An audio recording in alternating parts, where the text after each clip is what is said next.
Winds with you, my friends. Timothy Biscuit here to share a little news I've heard on the grapevine. Oh, grapes. Now I'm hungry. Oh, sorry about that. Anyways, I'm excited to share with you that Break, Battle, and Roll now has a website and merch store. A central hub where you can listen to episodes, view recent posts, and even check out some nifty BBR-themed items for sale.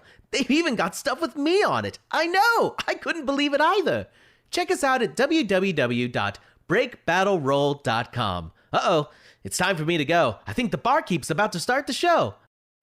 Welcome to the Nexus of Adventure, where stories transcend the page, a place where heroes and villains clash. This is Break, Battle, and Roll.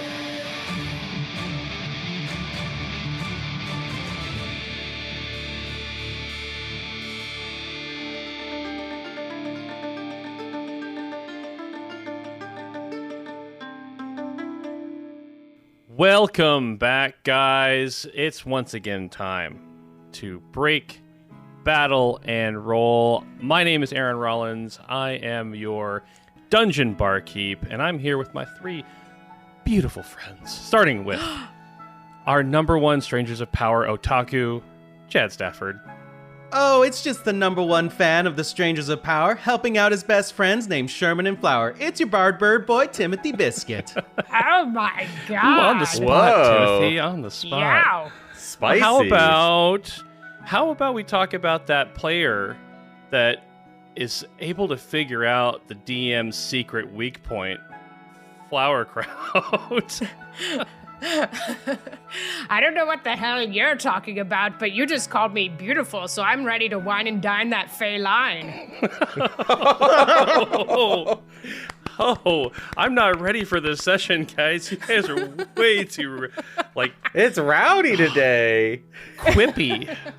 It is rowdy. Throwing elbows. Oh, all right. Well, thanks, Janelle. I called the flower. I called you Flowerkraut instead of Janelle, which was awesome of me. So you can see that I'm the one that's behind here. All right. And then last but not least, the guy who proves that to see to the heart of the matter, you needn't see color, Dustin Bleschmidt. Hey, it's Sherman Jeopard, the Oathbreaker, Soul Taker? Maybe? Yeah, what the hell happened to Leon after that, huh? I mean, I'm not holding on to it, but it's definitely gone. Soul Taker? The Oath, it rhymes. Yeah, The yeah. Oathbreaker, Soul Taker. Yeah, I guess you took his soul in one way or the other. Oh, his ultimate move. Oathbreaker Soul Taker. Oh, that's... I've only heard of its power. Sherman's definitely okay with taking a soul, isn't he? Sherman's I'm totally actually feeling cool a little with that. anxious now, actually. So this is Sherman's power once he becomes a stranger, right? Harbinging souls? Soul Taker. You did take what was it, a gem or something that you took and put into your sword from him? Oh yeah, I got a fancy new gemstone here in the old whacker-noggin. Sounds like a billy club, but it's your sword. Oh, the whacker-noggin is the hilt. That's where the gem goes. Oh, okay. Official PAL terminology, right? Yeah. All right, guys. On our last break, battle, and roll, Timothy, Flowerkraut, Sherman, and Lily arrived at Praxil's inner lake in preparation to cross to the recursive island.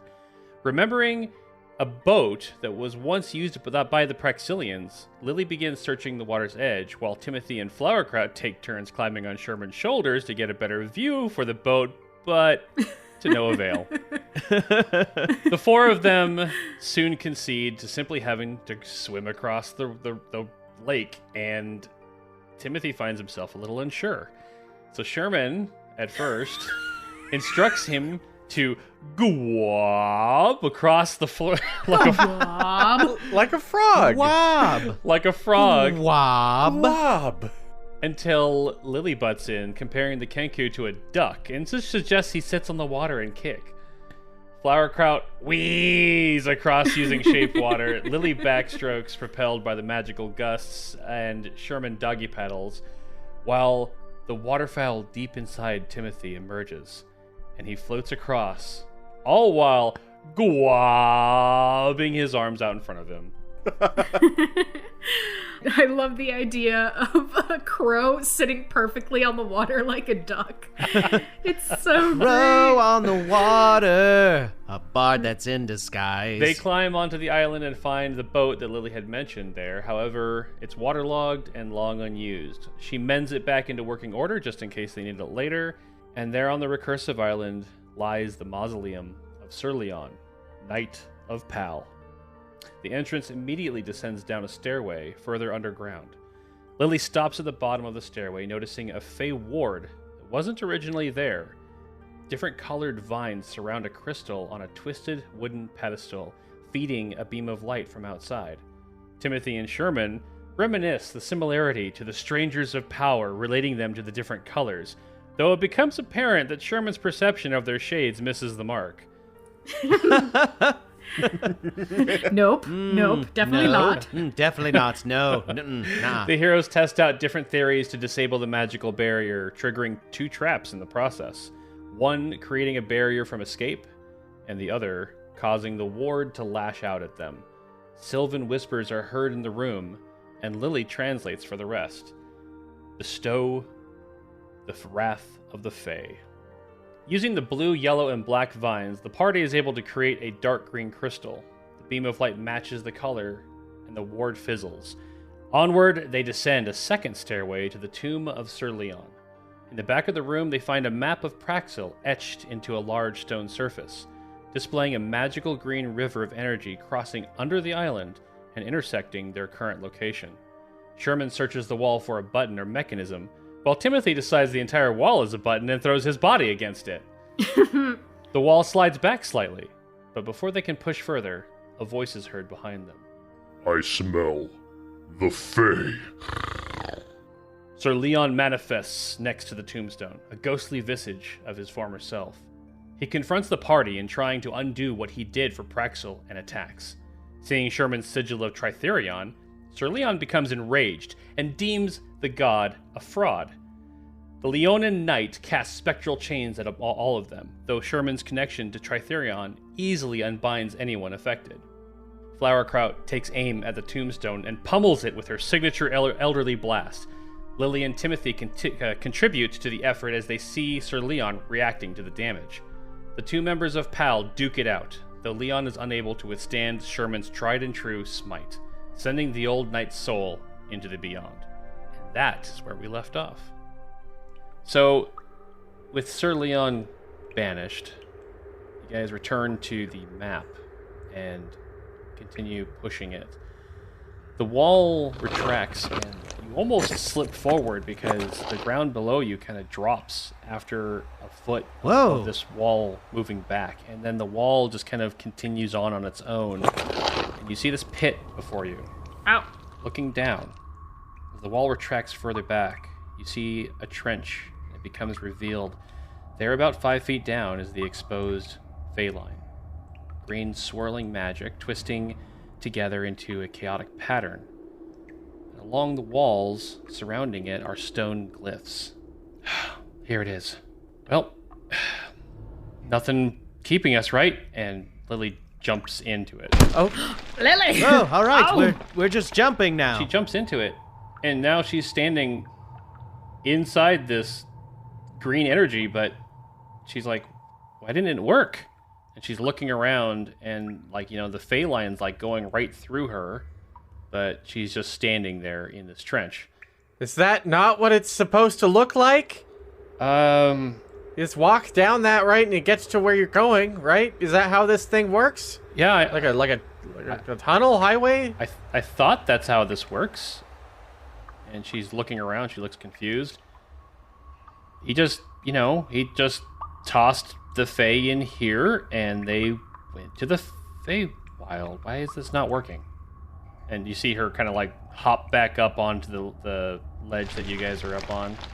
Maybe it's because we're not Fae. Maybe they put a thing on it. Like one of those stoppers. So with Sherman saying that, you guys recognize that there are glyphs all around this trench. Anyone who's trained in Arcana, give me a roll. Ooh, I am trained. Lily got a 23. Filthy 20. Nasty 20. Filthy. And nasty. All right, so both you and Lily recognize what's going on here. There are glyphs that are controlling the rift to the Feywild. And with the rolls as high as you guys got, getting down there and reading these runic glyphs, and for you, Flowerkraut, your power is just kind of like your Tome of Shadows. You can basically see these glyphs transcribing into instructions for a spell. Oh. And the way that the spell works is that someone from Praxil must open the rift, but they can only do so from the Feywild side. Oh. How do we make that happen? What? So this is how he stopped everyone. What good is that gonna do us? I don't know a lot about glyphs. I only know a couple of the easy ones from back when I used to read Glyfford the Big Red Dog Folk. It's a little bit different, Sherman. Oh my gosh. There's literally nothing about glyphs in Glyfford the big gray dog, so... Oh, that's right. I don't know what red is. Thanks for reminding me. Can Flowerkraut do an insight check? She sure can. All right, let's see. Oh, 20 plus 4. 24. Holy. Was that a nat 20? It was a natural oh 20. My goodness. Flower, your eyes are glowing white as if you are filled with the knowledge of the universe. Flowerkraut is a member of the Critty Committee today. No kidding. Give me my badge. Flowerkraut, you think about this for a moment, and a little bit of knowledge hits you in the head like a brick. Fuck. You remember your patron saying something to you about Lily. About how Lily's dreams aren't dreams. Oh my god. All right. I think I might have something. It's gonna sound crazy, but Lily, I think you might be the key to this. Me? Yes. The way you found my patron was through your dreams. Yeah. And you were able to make something from your dreams reality. I think you are the person from Praxil that can enter the Feywilds through your dreams. But weren't they just... You were able to manifest something real from your dreams. You brought me this, and I hold out the mortar and pestle. I think you can be the one to let us in. Oh. And with your permission, I could cast sleep on you unless you are feeling tired right now. I can't imagine falling asleep after what we just dealt with, but I think you might be right. But they were just dreams, weren't they? She gets down back into the Fey line, walks over to the center. She looks up at you. She kind of sits down. Okay. All right. I hop down and walk over to her. And I cast sleep on her. Flowerkraut, you put your hand on Lily's forehead, and she falls into slumber. And they're laying inside the Fey line. You watch her body vanish. And about 15 seconds later, the glyphs light up. And the chaos of green energy that you guys had seen down there suddenly forms order. And a rift opens up. Flower, you being down there in the Fey line already, you go right through. Ow! Ah, Flower, where'd you go? Where'd you go, Sherman? Is she in the Feywild?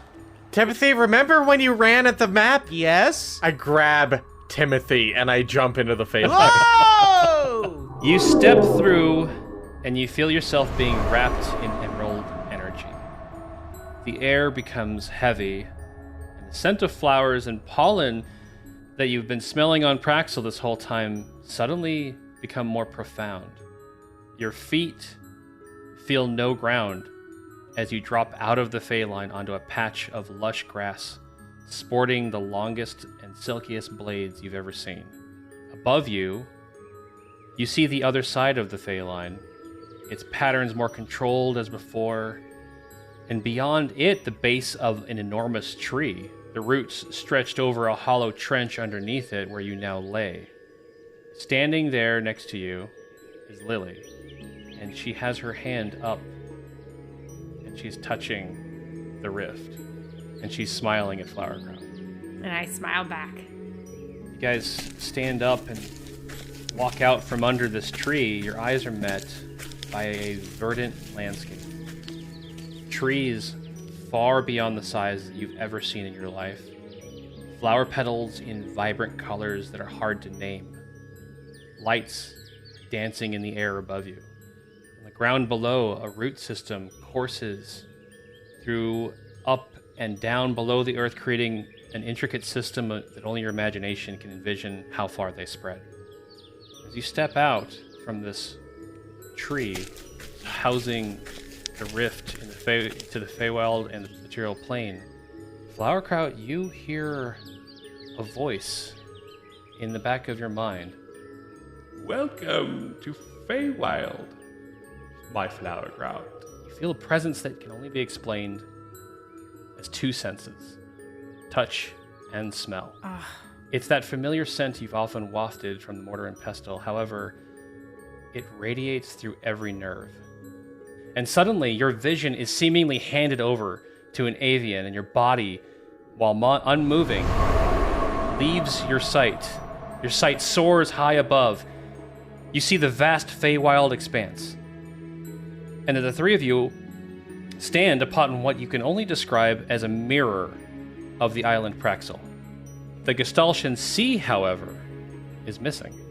Here, the island floats high in the sky, and where the water's edge would be is a descent far, far down into the haze of a green ocean of trees below. Your vision flies across the expanse at high speed. You see other floating islands as the reflection of Archipelagia blurs through your view below. It stops over a small landmass that houses 6 enormous trees that dwarf those that you saw moments ago. A snow-covered evergreen, a tall black ash, a hulking oak, a vast spreading weeping willow, an ancient fig tree, and an intertwined mangrove set in a small lake at its base. The trees are spaced in a hexagonal fashion, forming the perimeter around a large central stone platform. And as your vision descends, you see that 5 of the 6 trees have roots sprouting to the center of the platform and are woven together to form a wicker dome. The sight inches closer, but it is difficult to see inside. A silhouette passes. You can see there's someone there. It moves closer, and the light touches the palm of an old, wrinkled hand. You found me, my little crone. I wish we were meeting on better circumstances. I can't believe we're finally meeting. I'm sure you have lots of questions. Yeah. We don't have much time, though, dear. The sisters will know that I am speaking to you. They probably already know that you're in the Feywild. But there are things that you must know that I was not able to... Well, smell can only go so far, my dear. Right. You did a pretty good job with it, though. My sisters, they serve the mother. And they wanted me to join them. You see, a coven of hags. Are you familiar? Yeah, I mean, I can't say I'm very familiar, but A little bit. I've certainly seen a coven quite recently, actually. You saw what I would call an incomplete dichotomic coven. Covens, my dear. Covens are only 3.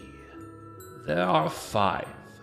But they wanted me to be the 6th, and I refused. 3 and 3.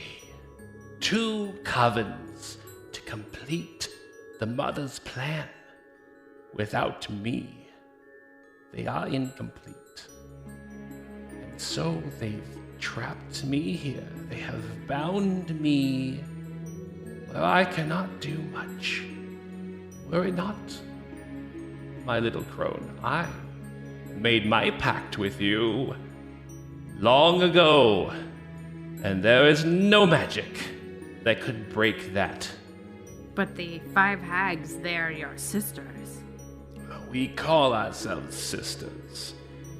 They are, well, they do the bidding of the mother. They would not bother me if they just died. I have no ties to them besides the regions of the Feywild that I control. It is like forces that do not mix well, ingredients that separate. Speaking my language. We all are our own waters and oils. I had wanted nothing to do with it. Why didn't you join them?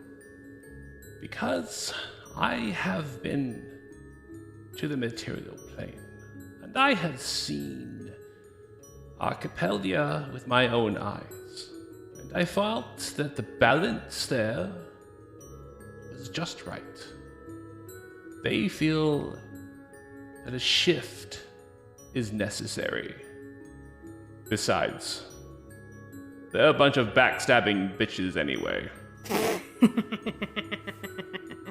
You hear in the back of your mind voices besides hers. You can hear the hags whispering. She speaks. She speaks. Ah, yes, there they are. It was only a matter of time. What questions do you have for me, Flowerkraut?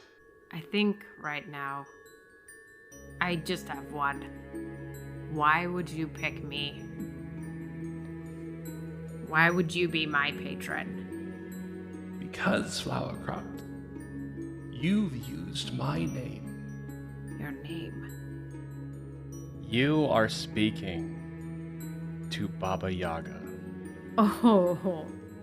And just as you realize that, your vision goes back.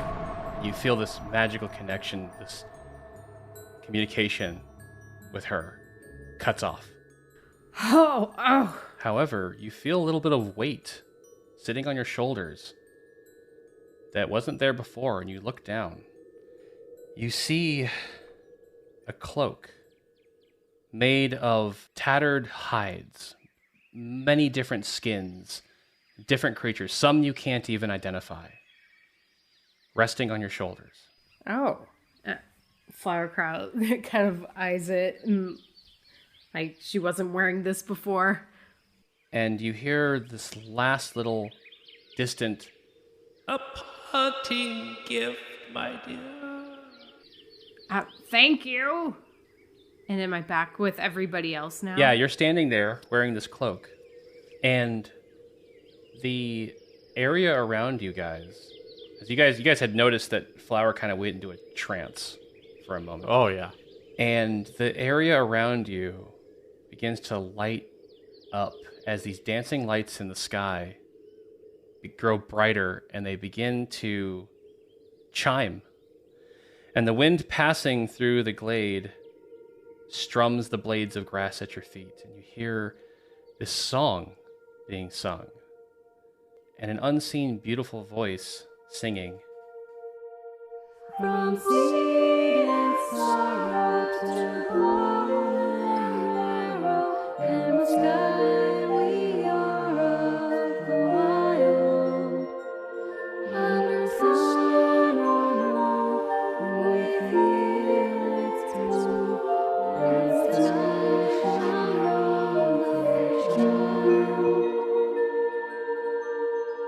Timothy, you hear this.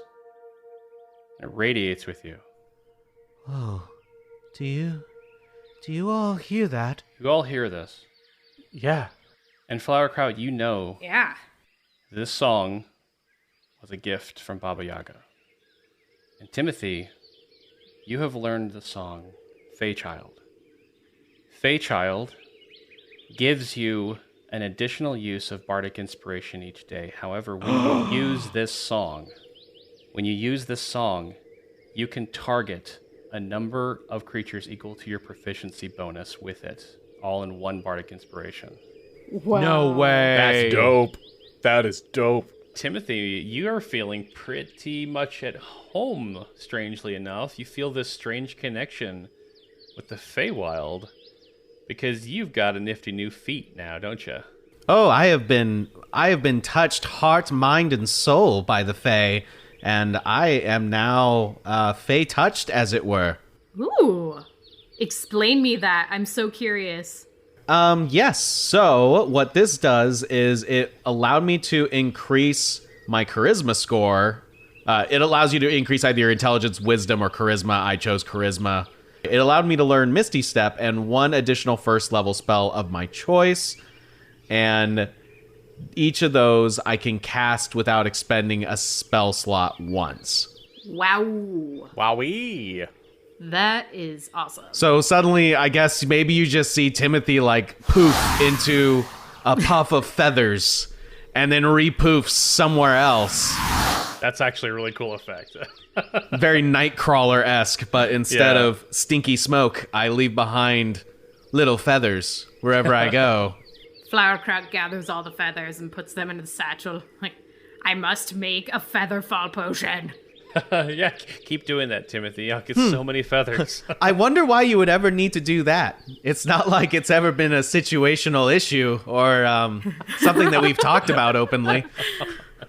So, also, Flowerkraut, you have the cloak of Baba Yaga over your shoulders, which, absolutely, this is a pretty beefy artifact, actually.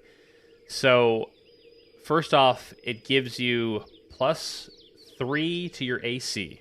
Whoa. Ho ho ho. And it allows you to face step once per short rest. Face stepping is very similar to Misty Stepping. Misty Step is more of like the arcane version of it. Face stepping is the thing that you see a lot of Fey creatures doing. They're just popping in and out of existence. So face step, you can basically teleport yourself 30 feet anywhere you need to go. But the additional part of this, what this cloak does for you, is that when you face step, when you land, since it only takes a bonus action to do it, your next attack is with advantage. So basically, Oh my god! Basically, you're popping into a spot that no one's expecting you to land, and you're just like blam, or how? Blam is definitely the word. Blam. Just random cheeks of the butt area just appearing out of nowhere, and blam. Random cheeks of the butt area. I mean, speaking of blam, I got thunderclap added, so we got some. Oh, is that what we're calling that? Is that what it is? Blam. Some booty I clap. guess you've never given it a word before or a term of phrase, but I would say thunderclap is very appropriate. Oh, booty clap. Oh boy. I just imagine Flowerkraut just like literally like jumping in the air, taking her legs out from under her, booty hits the ground real hard, is kablam in all directions. I mean, yeah, it creates a burst of thunderous sound that can be heard up to 100 feet away. Beautiful. That's awesome. Let's see here. Oh, this is also something very interesting, Flowerkraut. In the past, you had kind of had trouble understanding Sylvan, and it felt like in some situations it was being translated for you via the mortar and pestle, because that is your connection to Baba Yaga. Mm-hmm. After speaking to her, you realize that the entire conversation was in Sylvan, both her side and yours. Oh. when you come to here in the glade in the Feywild, you realize you can speak Sylvan now. Wow. Is it the cloak that's doing that? Or is it because I got to actually meet my patron? It was something that, like, because you actually had this almost physical closeness to her, that she was able to finally offload these things that she hasn't been able to because she's imprisoned. Oh. And so now you have the ability to communicate with anything in the Feywild that speaks it. Ah, props to Baba Yaga. Thanks, my boo. And then I think we've got Sherman level 4 and Yes, indeed. hefting that shield around a little bit more skillfully, huh? Definitely feeling a little bit more like Captain Archipeldia, if you know what I mean. Ooh, I love those scrolls. Yep. Oh, great scrolls. Graphic scrolls are my favorite. Nope, definitely better at using the old shield now. I've got the Shield Master feat, if anyone hasn't picked that up yet. It's really awesome. It's going to allow me to use a bonus action to shove creatures, or try to, anyway, which will increase some maneuverability for me, or potentially somebody else. And also, I can use my shield's AC to boost dex saving throws against spells or other harmful effects that only target me. And, on top of that, if I succeed on a dex saving throw for like a AoE or some type of damage affecting thing, I can use my reaction to hide behind the shield and completely take no damage from that type of attack. So really versatile. I love it. It's super cool. Yeah, it's super awesome. Perfect for tanky Sherman. You see that, like, Sherman's just like kind of tossing his shield into the air and then catching it really quick and just doing that over and over again. He's not even using his mouth this time. Well, not only your shield skills have improved, but your sword appears to be much shinier than before. Oh yeah, look, you can see, like, you can use this to check to see if there's food in your teeth now. Isn't that great? Oh, let me use that, Sherman, real quick, if that's okay. Oh yeah, certainly. Oh, yeah. Oh, crap. No, not that end, not that end. Oh. Hey, Lily, what'd you get? Oh, what? Have you guys been talking about stuff? I'm sorry. I've been a little distracted. Well, we all just feel really good. Don't you feel good about something? Yeah. Anything? I feel really good, actually, and it's you, Flowerkraut. This was you, right? You spoke to her. You had to have. You were sitting there in a trance or something for a little bit. I can only assume that because we're here, she can reach you. Yeah, you caught that, huh? Well, it's been a long time since I've seen her, but I'm not the one she chose. So, is she okay? She's imprisoned. Lily, I'm really glad that you're here with us. And I'm sorry if there's part of you that's hurt by not being chosen. But we choose you, and we're really happy you're here. No, really, it's fine. It's fine. I'm playing my part in all of this, I think.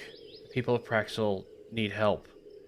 And I don't think you guys would have known anything about the current situation. So I think I'm playing my purpose. I think I'm doing what I'm supposed to do. And that was to get us here. Now that we're here, oh boy, she's looking around at the glade, and it just seems like there's 100 different directions you guys could go. Baba Yaga would always come to me in my dreams. I mean, when I came here. So I don't exactly know my way around, but I know that there's people here, the Fae of legends of old, that were banished here by that douchebag guy that we sent away back there, and we got to find them, and I'm just really hoping that they're going to be able to help us. I was hoping, honestly, that Baba Yaga would be able to do something, but I don't understand what you mean by she's imprisoned. That's a little disconcerting. I don't quite understand it either, but it seems like she is... there's something keeping her from being able to get out, and I think it has to do with her sisters. Do you know about them? Sisters? Oh, fuck. Okay. Well, maybe I need to recap a little with all of you. Sherman and Timothy will know what I'm talking about when I mentioned the hags that we saw. Oh, yeah, not very nice ladies, that's for sure. Yeah. Certainly not. They fucked up my island, like, basically blew it up, and that's kind of why we're all here. But there was supposed to be a 6th hag there, and that hag is Baba Yaga. But she is not with them. So she's imprisoned instead? Why would they blow up an island? Oh god, are they gonna blow up Praxil next? This sounds worse than I thought it was. You know what? Let's keep talking, but let's keep moving. I don't know how much time we've got. Why don't you guys roll survival checks? Ooh, survival. Oh my god. Oh no, what is that about? No, that's Timmy B! Nat 20. That's the first roll in forever. Very nice. On a survival check. You know, I poofed. And then I poofed up in a tree. And boy, I survived. Timothy, you're feeling like... this place is pretty nice. We're up so high, I practically feel like I'm flying right now. It's pretty great. You get a feeling. You're not sure where that feeling's coming from. You don't really care, but you know what? You're feeling pretty at home here in the Feywild, so let's go this way. Hey, everyone. You know, I can't really explain it. It's a weird feeling. Just something about this place and that general direction over there just feels good, you know? Flowerkraut gets what I'm talking about, and Timothy just kind of like nudges Flowerkraut. Flowerkraut rolled a 6, so she's like, yeah, totally. I mean, I've never seen you so confident before, Timothy, so I am definitely gonna go with your gut. Just smell that fresh, clean air. This is the place. I'm telling you what, we should stay here. Oh, Timothy, my man, I really do trust your judgment because I rolled a 3. Sherman and I are not surviving. Lily's more than happy to follow. She's not really sure where to go first. Y'all, we're going from surviving to thriving. Let's go. Oh my god. Whoa. So you guys travel through some of the heavy vegetation of the Feywild. Flowers and leaves that you guys are unfamiliar with, like vibrant colors, enormous trees. Like everything seems bigger here for some reason, or at least it's had longer to grow than on the material plane. And you walking along. So Lily kind of hustles up next to you, Flowerkraut, and she's like, okay, so Baba Yaga has sisters. They blew up your island. They imprisoned her? And there's definitely something also involving the prophetess Miriam as well. Oh, her again. Really?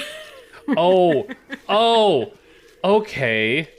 That would explain why the three of you were able to do the thing that Amelia wanted you to do, and it worked for whatever reason. Yeah, we've got like a goddess shacking up in our souls or something. Yeah, Lily, you seem very, very cynical about Miriam. Is there something causing you to be so, I guess, not on board? Well, if you grew up with the people like the Praxilians, who revere her above everything else and cannot be negotiated with because it's not the will of Miriam, or you become a little callous and a little tired of it. There's more to life than Miriam. Hell, I've read some of the books. I'm sure Miriam would agree with me. Some of these people take things a little too serious. And wait a second. What exactly did this have to do with Miriam? I've lived here for a long, long time, and every single year they're able to do the ritual of renewal. It didn't work this time, but you guys were able to get it to at least kind of work. So, if Miriam's involved, what does that mean?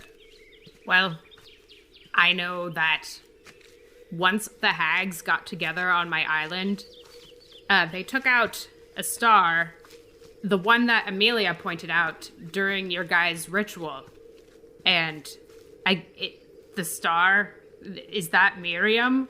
As soon as they took that out, that was when she seemed to join with the three of us.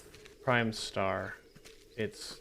I can't believe I missed that. I just arrived to Wallach a little bit late, and I guess I missed the part where it's not in the sky anymore. Yeah, that's a big deal. That kind of magic, that's beyond anything I would understand.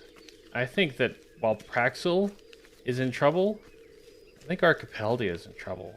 And as much as I don't want to admit it, Archipelagia kind of needs Miriam. Huh.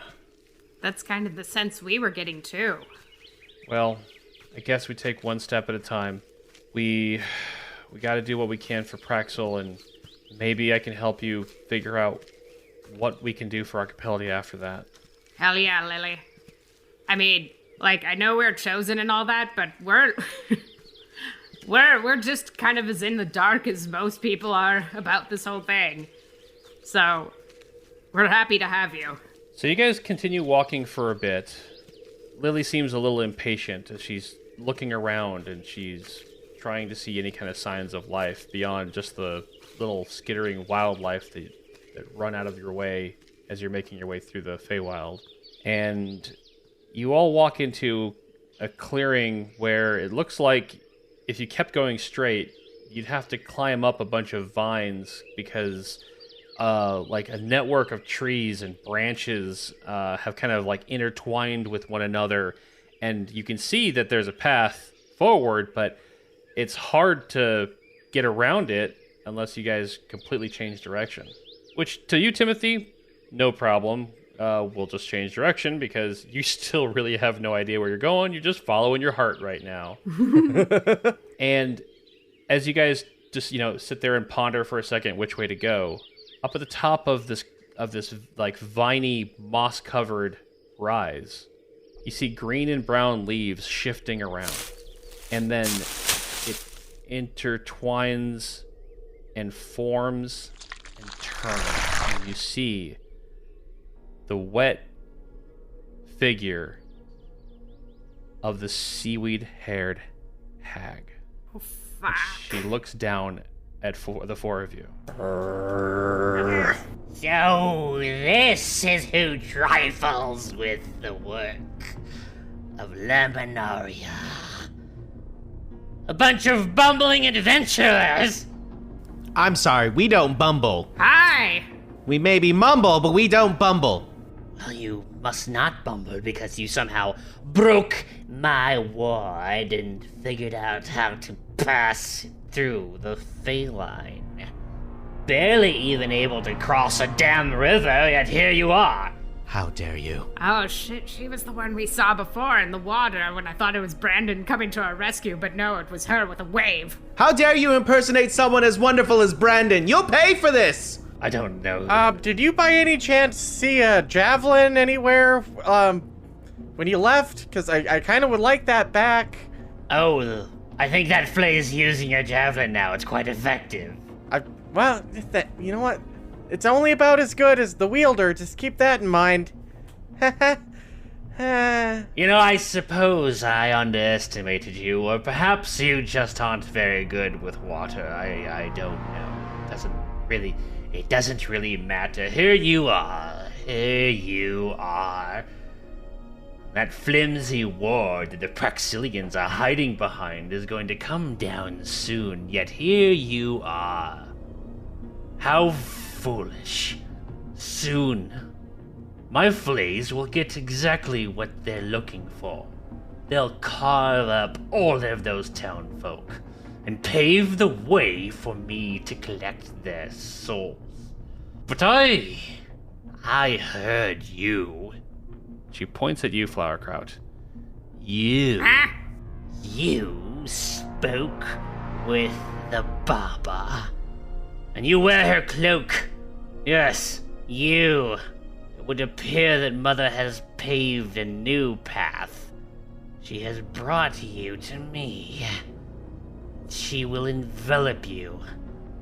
She will become your breath, sister. My breath. Lily turns to you. Sister? That is definitely one of the hags that is the sister of the Baba Yaga. Okay, so they're really close to Praxil then. She looks up at the hag. What exactly... Souls? What have we ever done to you? Why would you blow up islands? I am not talking to you, human. I am talking to the sixth hag right there. I see you. She's not a hag. She's a nice lady. You take that back. You came here to take Baba's place, did you not? I don't know what the hell you're talking about, but now that you're here, I'm here to take you down to the briny deep.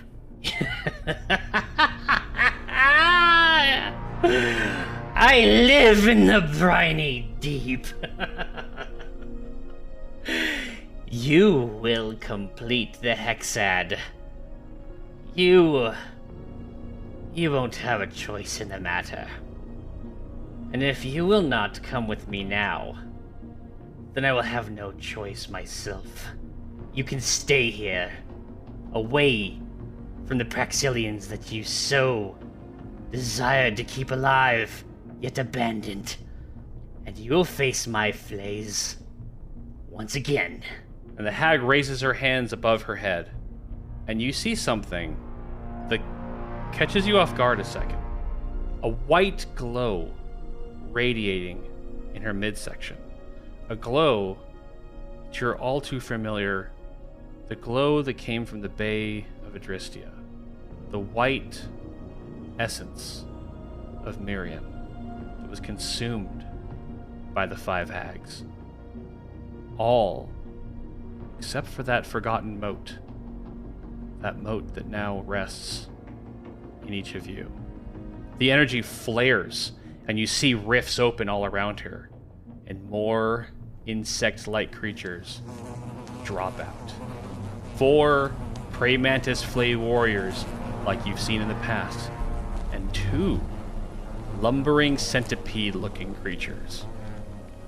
Luminaria then waves her hands in front of her, and the white power within her sparks once more. Here is where your heroics end. Feed my flays, won't you?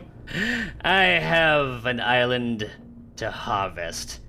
And she plane shifts away. Oh shit. It's time to break battle and roll initiative.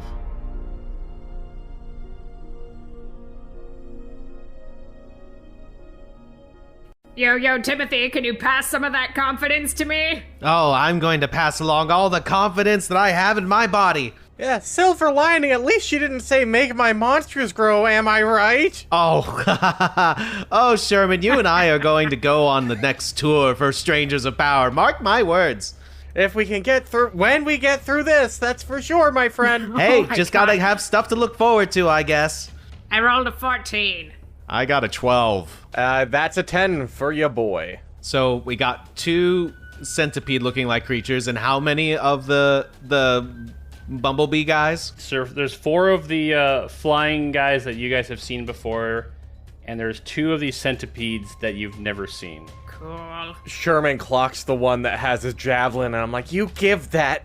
That doesn't belong to you. That belongs in you. And then back to me. Yo, Lily, what you got? And then Lily, She has a big fat Holy shit! Lily just rolled a nat 20 on her initiative. Ooh, it's a day of natural wonders. Okay, guys. So Lily goes first, and she sees this going on. She was just kind of like brushed aside by this hag when she's trying to get some answers about what kind of threat is being posed to Praxil, leaving behind just more of these goddamn insects that she is so sick and tired of at this point. Lily is going to, she's going to Earthbind one of the flays that's flying up. Because, the thing is, these things popped out of these portals. They are up 40 feet above you. Because we're talking this rise, she was up way above you guys. The flays popped out of their portals. They're just fluttering up there. They're flying. Centipedes, though, they don't got wings. So they're just kind of sitting up on the rise, looking down at you right now. And Lily casts Earthbind on one of them. Choose one creature you can see within range. Yellow strips of magical energy loop around the creature. The target must succeed on a strength saving throw, or its flying speed is reduced to 0 feet for the spell's duration. An airborne creature affected by the spell says safely descends at 60 feet per round until it reaches the ground or the spell ends. So basically, I guess she's just bringing it down. Flay is going to roll a strength saving throw. Rolls a 12. She has a 13 spell DC, so this Flay is sinking to the ground. I think it's bullshit that it just safely descends. I want her to frickin' slam this thing into the ground. Because it's like, if you're earthbinding something, you're just like, no, you can't fly anymore. So I'm going to have this thing just slam into the ground, and it's going to take some folly damage. All right, so 40 feet, that's a d6 for every 10 feet that it falls. All right, so that Flay takes 13 damage when it hits the ground. Okay, the other 3 Flays, their initiative is up, so they come flying down at you guys. And we're going to roll to see which goes after which. Here we go. First one is going after Timothy Biscuit. Oh, I had a feeling. These good emotions can't last forever. He flies down, and he takes a swing at you. Oh boy, rolls a 23 to hit. Timothy Biscuit, you take 6 slashing damage. Owie, ow, ow, ow. The second one, flying down, goes after Sherman Jeopard. Hey, you better tell your friend that I want my stuff back. That run rolled a 22 to hit. That's gonna hit me, that's for sure. Sherman, you take 7 points of damage from the slash. Ow. Sherman, these guys aren't messing around. They really are not cool, dude. This one also is going after Sherman. Sherman, look out! These things have pack tactics, so the second one that arrives gets advantage on its roll. And even with an advantage, they only rolled a 16 to hit. Ah, the whole flay flank technique, I get it. The fourth one is prone. It's basically pulling itself up from being slammed into the ground from Lily's spell. And we move down to Flowerkraut at 14. All right, great. To kind of paint the picture for you guys, you've got, essentially think of a cliff, but the cliff is made out of foliage, vines, and vegetation of trees kind of growing into one another that goes up 40 feet. At the top of this cliff is kind of like a small ledge that's made of the same stuff. That's where the 2 centipedes are sitting right now, and that's where the hag was. There's one flay that has literally slammed into the ground at the base of the cliff. And then there's one flay on Timothy, 2 on Sherman. How far you guys are from each other, that's up to you. I figured you guys might not be standing right shoulder to shoulder with each other. So you guys can tell me, but that's kind of where what the battlefield looks like right now. Okay. For the one that Lily has earthbound, is that one like just stuck there until like does it have to, I don't know, roll anything to escape? It doesn't have to roll anything to escape. It's just it's like pulling itself up and trying to like shake off the fact that it slammed into the ground. It essentially, as long as she's concentrating on the spell, cannot fly anymore. Okay. I am wondering if I can cast sleep on anything without it endangering my friends. Are the flays just like right on top of my buddies? Yeah, they're right on top of them. It would be hard to try and make any of these flays go to sleep. The sleep has a pretty far range, though. It does have 90 feet, so I could try it on the centipedes. I'm gonna give that a go. Okay. All right, sleepy time up there. So here we go with the tons of D8s. You're freaking rolling 7 D8 now to make things go to sleep. Oh my god, time to get out my calculator. 26. Ooh. Okay. You cast sleep, hitting both of the centipedes up top, and neither one of them goes to sleep. No, they're beefy. Oh shit. Oh boy. Anything else, Flowerkraut? Are you gonna make some space? Are you moving in any specific direction or getting next to anybody else? Hey, I wonder if I could give Sherman my Misty Step so Sherman can push with his shield. Or, sorry, if I can let him borrow my cloak. So he'd have to be attuned to it. And Ah, fuck, okay. yeah, you're the only one that can be attuned to that cloak. All right, then I'm just standing there looking, like, baffled. Like, oh, fuck. This is the first time your sleep spell hasn't worked. I know. Okay, so next up on the initiative is Timothy Biscuit. First things first, I am going to look out to all of my friends, And I cast Bless on everyone. All right, friends, this is the Feywild. You know, it's a great place. I'm certainly enjoying myself. And I'm not going to let a bunch of insects say otherwise. So let's teach them a lesson. Okay. Awesome. Hashtag blessed. Thank you so much. Thank you, Timothy. Wow. So, all right. They're all blessed. So you said Flowerkraut, Sherman, and Lily? Yes. Okay, so now anytime you guys make an attack roll or saving throw, you get to add... It's basically the opposite of Bane. So that was your action. What's your bonus action? Okay, this might be ill-advised, but I'm going to run up a distance as far as I can to the vines, and then I am going to cast Misty Step, which is a bonus action. Okay, so you can do that. You'll have to climb up 10 feet before that works, because the cliff is 40. Okay. So go ahead, and this is going to require... You know what? You can roll acrobatics. You could just say that you're like swinging on vines trying to get up to the top. Timothy grabs a nearby vine, swings onto the cliff, gets up a little bit, and then poof, feathers. Go ahead and roll an acrobatics check. I am one with the Fey is with me. This is the Fey. This is the Fey. This is the Fae. This is the Fey. This is the Fae. Hey, that's actually my bless. Hey, this is the Fey. All right, acrobatics. Let's see here. Got a juicy +6, right? That's a 16. Oh, hell yeah. You get up far enough. Like, you run. So you run like 20 feet to get to the... Or you swing on a vine or something like that. And you land on this wall of foliage. And you climb up a little bit. You get in range. And then... Poof. Awesome. You are at the top. 2 centipede guys. Okay, might have regretted this choice, but hi, fellas. So... The next initiative is the centipede. Oh, I definitely regret this choice. Hello, fellas.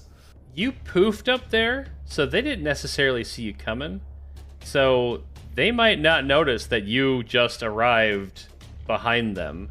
So I'm going to give them each a perception check to see if they... Because their plan right now is to get into the fray, and one of them or two of them, they might just... might just stay up top. Well, one of them definitely has no idea that you just arrived upstairs. The other one does, though. Oh, no you don't. Hi. I'm the backup. I am also a centipede. Look at me. One of them jumps into the foliage and begins burrowing down the cliff, for better words. and starts heading straight down. However, he's not going to be able to get... He's going to have to do a full turn of moving to get to where Lily, Sherman, and Flowerkraut are. However, the other one's about to do the same thing, and he sees you, turns around, and tries to wrap himself around you, Timothy. All icky style. Oh, he rolled a 4 on his dice. So he misses you. You like poof, and then he like comes, he like juts at you, and you kind of had a little bit of magic left in that Misty Step, so you just kind of poof about 1 foot to the side, and he just boom, hits the ground next to you. That or he too is ticklish to feathers. Oh.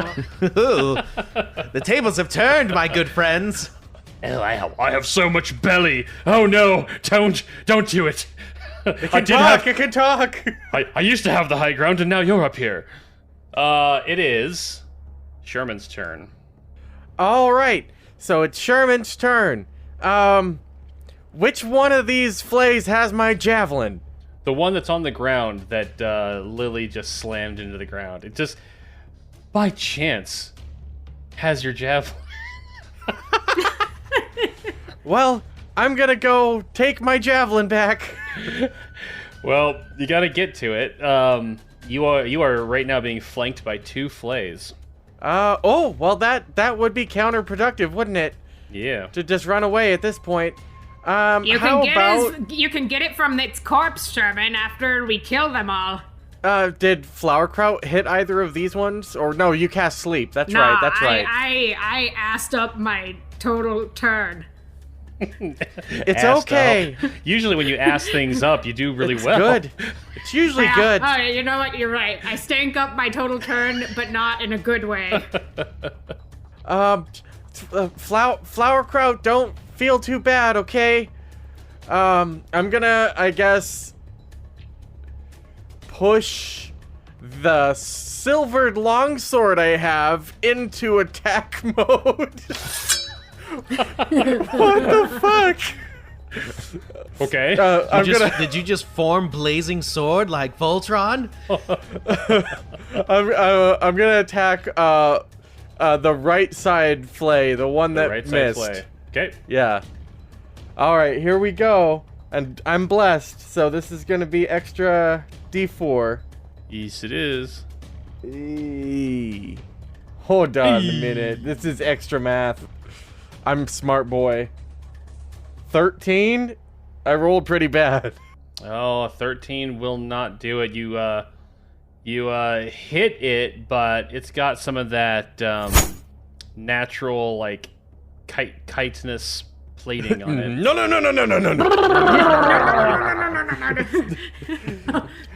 Don't you naysay our boy.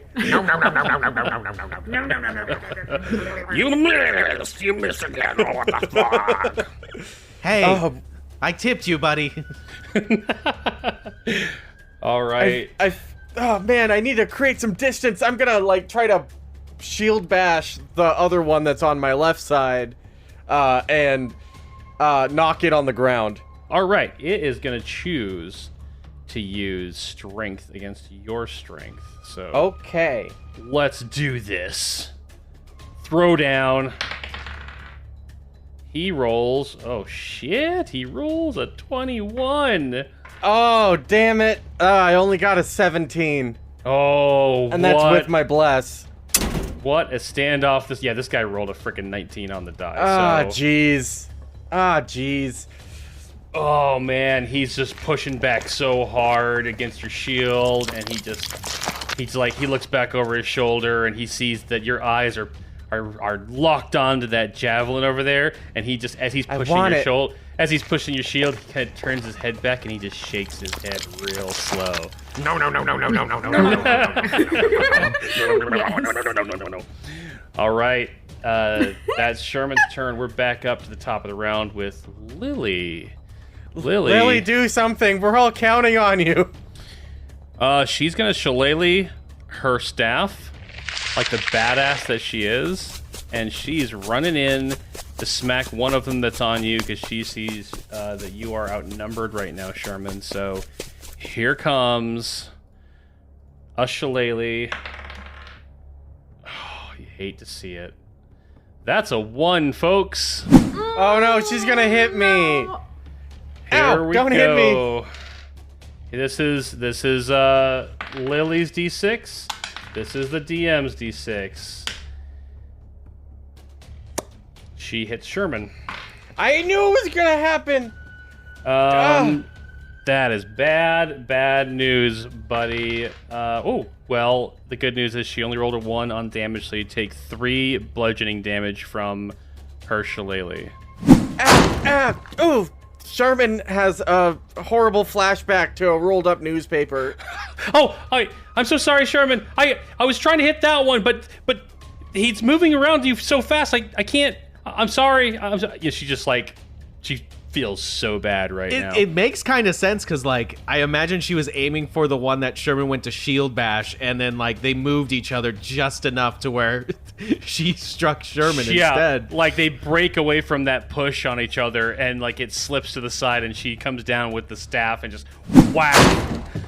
Oh. Did I do something wrong? What did I say something bad? No. You're Sherman. You're a good boy. You're a good boy. Am I allowed to say that? Flowerkraut, am I allowed to? I mean, he's a dog. Are you supposed to talk to him like that? Just tell him he's a good boy and say, oops, oh, no, I'm sorry. Oh, shush, you're a good boy. You know, that sort of thing. So Lily's gotten herself into the combat with you, so she can't exactly move away without taking an attack of opportunity. It is the flay's turn. The one that G had knocked down to the ground with the earthbind has finally pulled itself up, dusted itself off, picks up the javelin. Oh, no. Because it was, somehow carrying it around with it.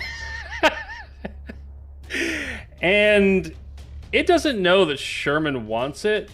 So I'm going to go ahead and randomize this one. It's not throwing at Timothy. He's up on the cliff, so it's just going to be the 3 of you down there.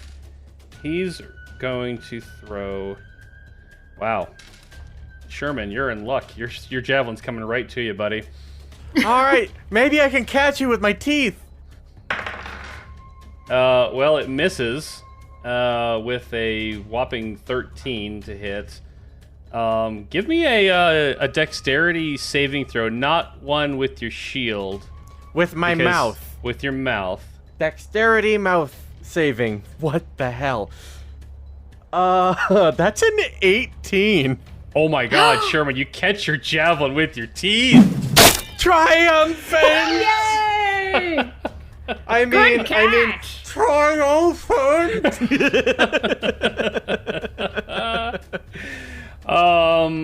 New light. New light fills these puppy dog eyes.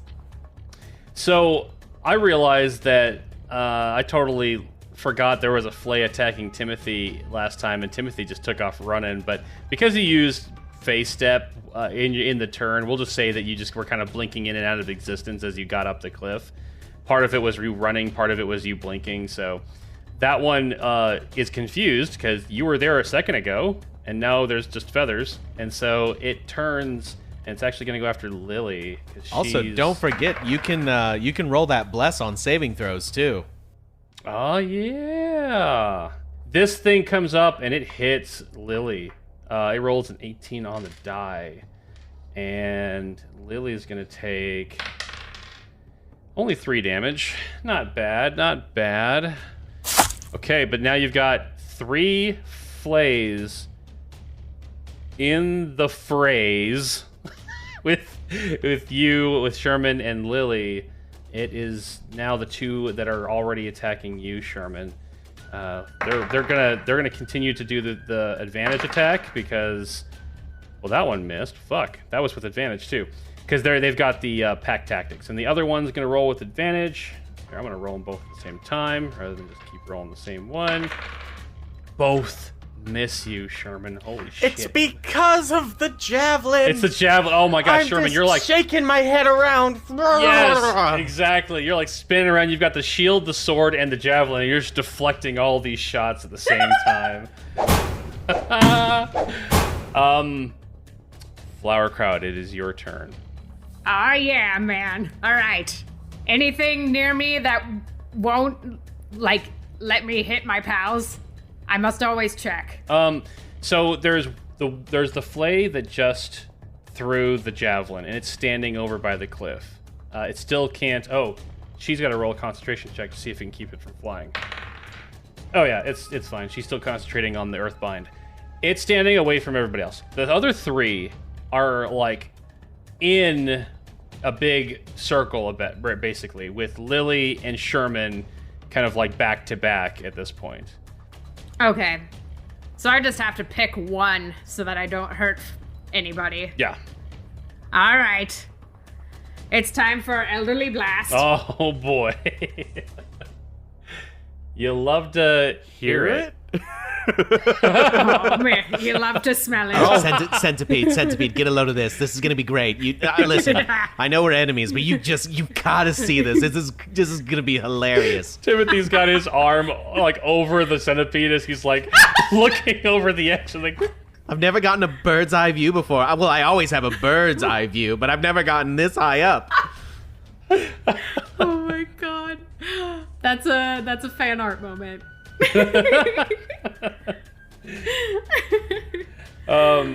Okay, so of the three, actually none of these three have taken any damage, so it really doesn't matter which one you shoot.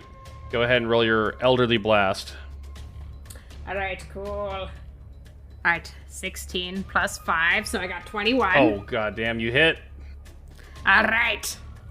All right, I have to pick one to hit, don't I? I mean, all three of them are kind of fighting Lily and Sherman, and that none of them have taken any damage yet. So okay, you smack one of them. All right, I'm gonna smack one of them. Oh yeah. All right, so a D10 plus 3. Oh yes, I got the 10. 13. Oh. Damn. Okay. This thing is as it's receptors are going off. Yeah, you just blast into it. It doesn't look very happy about that. Anything else? Time to raid these bugs. See,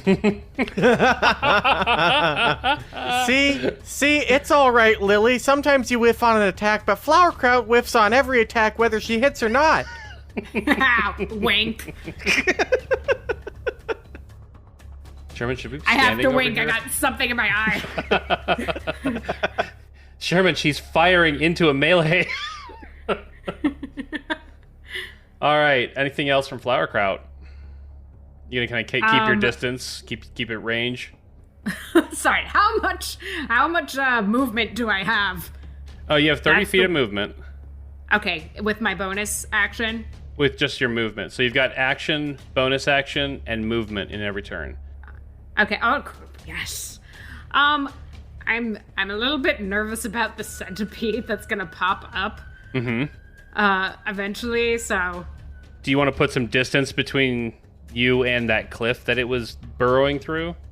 Book it. Oh, I was actually gonna kind of go onto the cliff, but because I was thinking it was gonna pop out of the ground. But yeah, maybe a little distance from the cliff. Okay, so you run back. You still got plenty of space to cast your spells. And you kind of run back to where there's a little bit more dense tree lines, but you can just basically hang out next to a tree and cast from there. I have a question. Mm-hmm. Could that bless have been added to my attack? To the attack roll, not the damage. Okay. Yeah. Okay. I want more dabbies. All right. Next up is Timothy. Question. I too have a question for you. What would I need to do to take this good old centipede friend of mine and push him off, I don't know, say a cliff? A shove. Would that require some sort of strength check? That is a full-on. If you're initiating the shove, it is an athletics check. Oh, it's an athletics check? Yes. Well, I was hoping it was strength because I was gonna do something fun. All right. You know what? I'll go for it. Let's do a shove. Okay. Oh God. It's gonna roll its strength against your strength as you're trying to shove it off the cliff. So Here we I'm go. still going. So it's when you're saying strength against strength, like Yeah, you're rolling athletics. It's rolling strength because it doesn't have an athletics skill. It's based off of strength. So okay. So I'm gonna roll athletics and hope for the best. yeah, here we go. Oh my God, Sherman. It was so close to a 1, but then it rolled into a 15. That's 17 on the die. Or 7, sorry, it's 15 plus 2, so 17. Sherman, it looks like Timothy's wrestling a centipede. I'm tickling him. I'm using all my feathers and just rubbing him on his belly. Ooh. I'm gonna, Oh my God. I'm gonna Bonus chuckle action. this guy off a cliff. Timothy, you send the centipede off the cliff. Yes! That's wonderful. It's a Oh my God! It's falling! Heads up, everyone! It's got so much vulnerable ticklish belly. It started as a tickle fight, but now you're about to have a tickle flight. Bye! It goes plummeting down, and it's gonna take some dammies. All right. Actually, Timothy, you want to roll it for me? It's 46. 4d6. 46 bludgeoning damage from the fall. Oh, man. How fun. All right, 4d6. Rolling. 18 damage. oh man. Oh my legs. Oh, a good number of my legs. It was a 2, a 5, a 6, and a 5, so that was a pretty good roll. Oh, yeah. Oh man, this thing hits the ground, and you can just hear snaps and snaps and snaps as many of its legs are breaking, and it just goes. But it looks like it's still awake and it's still moving, and it just kind of looks up at you.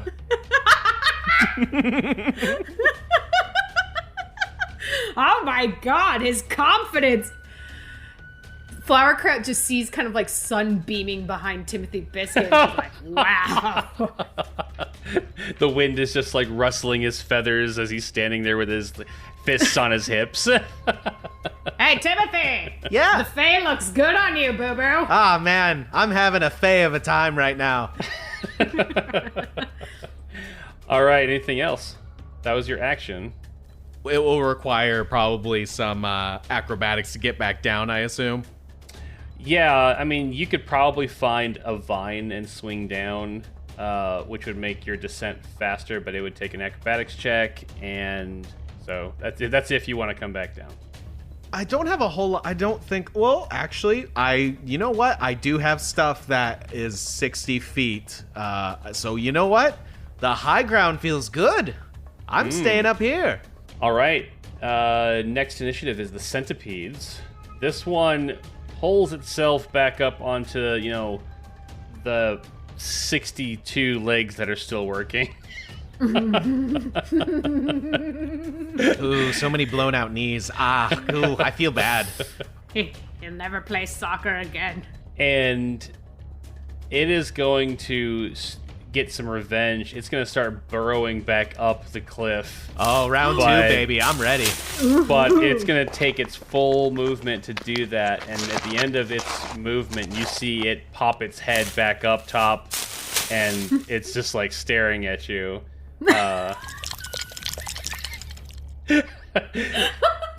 Hey, buddy, you're only allowed one turn on the slide. The other people need a chance to take a turn. You gotta go back down, man. One little leg pops out of the hole that it's sticking out of and kind of like waves at you. The other centipede, you guys don't know where it is until it pops out of the ground. Little, not quite where Flowerkraut is because you retreated, but it looked like it was coming after you. So it pops out, and then you see it open its maw, and this green ball of guck starts to collect, and it spits right at you. You need to, you need to make a dexterity saving throw, Flowerkraut. Oh my God, my +0 dex. You've got bless. You've got bless. Yes. Okay, wait, what the fuck is the Cthulhu sign on my dice mean? Is that a 20? That's a 20. A 20. Oh, yeah! I got the Brandon! I rolled Brandons, baby. By the way, audience, my good friends here on the podcast got me some dice, and my D20, instead of a 20, apparently has a little squid on it, and it's amazing. That's awesome. I rolled Brandon. What does this mean? Well, Brandon, I'm the best, so obviously that's a 20. You have summoned all of my power. Does that mean I summon Brandon if I roll him? Like a Kingdom Hearts summon just appears out of nowhere. He appears up in the sky and just lands on top of everybody. Okay, wow, you dodge, you succeed. However, this is one of those attacks that basically it clips your toe as you're diving out of the way, and you take half the damage. Acid damage. This is an acid spray that it just spat at you. You still take 6 acid damage, Flowerkraut, for dodging out of the way. I just took my acid reflux pill, too. And it's back already. Ah, shit. Flowerkraut, you land as you dodge the side, and immediately you're flaring up in the chest. You're like, oh, fuck. Ah, that bone stew. I put too many spices in it. What was I thinking? I didn't debone the fish well enough. There's a bone stuck down in there. That is Sherman's turn. Okay, so I am going to keep the javelin in my mouth because I can't. My hands are full right now. Right. So I'm going to take another swing at one of these flays. That, preferably the one that Flowerkraut hit. Okay. So I'll go ahead and do that now. That's better. 25. That absolutely hits it. All right. So I am gonna go ahead and roll that damage. Okay. That's gonna be 7 damage with this swing. Okay. Oh man, it's so hurt. It's not looking good. Okay. I'm like, now that I have my javelin back, I'm so happy, and I have newfound vigor, and I go and I swat, and then I'm like, oh, what if I don't hit the other one? What if I hit the one that I swatted? And then, so I shoved the same one with my shield. Okay. Nice. This the one that you just hit, or this the one you've been trying to push away? The one I just hit. Okay. I'm trying to knock that one prone. You're gonna knock it prone. Okay. Okay. I mean, I don't know if I'm going to, because I rolled altogether, not great. 14. That's better than it rolled. So you sweep it its feet out with your shield. Basically, you just like tink, and this thing falls and hits the ground. Nice. All right, I'm figuring this thing out. Do you see that one, Lily? See that? That was a good old shovey-roo. Oh, okay, cool. That's the one I'm gonna hit then. It's Lily's turn. She's gonna hit it. It's all on the ground. She gets advantage with this attack. And bless. If she misses, that's not great. Okay, she doesn't miss. Man, with the bless. Oh, she rolled a 4 on the D4. She rolled like a 24 to hit this thing. Hell yeah. Yeah, Lily. And with the shillelagh, that's D8 plus 3. Crushes it. It's dead. She just absolutely head into the ground. It's crushed. Good tactic, Sherman. Let's keep doing that. Let's try that again. Right. She's not moving because she doesn't want to take attacks of opportunity from the other ones. It's the flays. They're up. The one that threw the javelin, still earthbound. It cannot fly. It tries to fly to go up to where Timothy's at, but it can't. So it's gonna go after Lily, and it misses Lily. Wait, it's pack tactics because she's being attacked by others as well. Still misses. These things suck. There are 2 left that are on you, Sherman. So they're gonna both attack. Oh, this time they hit you. Well, at least the first one does. That's a 19 to hit, and the second one, oh boy, that's an 18. That's your AC, isn't it? That's my AC. So those are both gonna hit. Okay, Sherman, you take 5 from the first. Oh, an 8 from the second. Ow. That didn't feel great. I'll tell you that much. That is the Flays. The 4th one's dead. It is Flowerkraut's turn. Oh, man. Okay. I'm going to try something new. I am going to do Mirror Image. I'm going to cast Mirror Image. Ooh.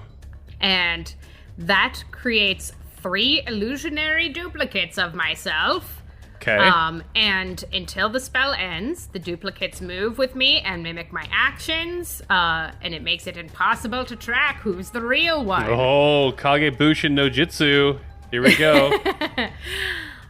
So each time a creature targets you with an attack during the spell's duration, roll a d20 to determine whether the attack instead targets one of your duplicates.